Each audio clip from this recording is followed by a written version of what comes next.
Yaani kama wanasema refa alikuwa upande wa Azam, basi Baka asingemaliza ile mechi. Baka alikuwa anakula kadi nyekundu. Faisal kacheza faulo, yani mtu mmoja anacheza Faisal faulo 3 4 5 anakaa. Sasa refa anakuja upande wa Azam. Refa ambaye yuko upande wa timu anakutoa kadi nyekundu. Wamecheza faulo nyingi sana kuchezea Fei. Yaani Fei peke yake. Kacheza faulo nyingi sana na watu tofauti. Lakini hamna hata mmoja aliyopata kadi. Kwa maana hiyo umeridhishwa na maamuzi? Mimi hamna kitu ambacho nimeridhika nacho katika huu mchezo. Sijaridhika na matokeo. Nimeridhika na chochote.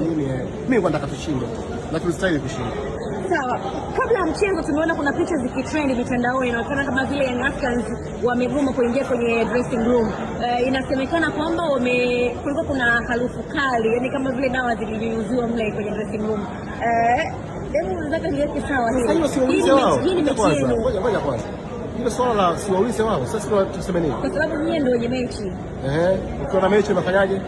Kuna baadhi ya vitu huwa mnavisimamia nyinyi wenyewe. Kama kufanya nini?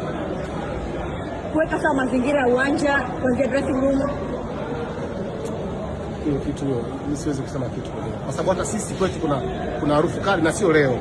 Sisi harufu kali tumezoea tangu jana na tumekamata watu jana. Mmekamata watu? Tumekamata watu wako dressing room kwetu sisi. Unafanya nini? Hivi sinipulizia hii. Tumekamata kule jana usiku. Amon inaonekana hatujui wametoka wapi, sasa hatujui. Lakini sio sasa tuseme mtu mwingine. Sio wa kwetu, sio miongoni mwetu sisi.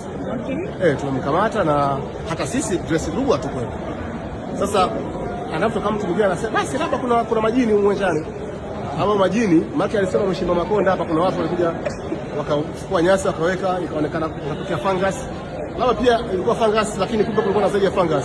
Labda kwa na majini pia.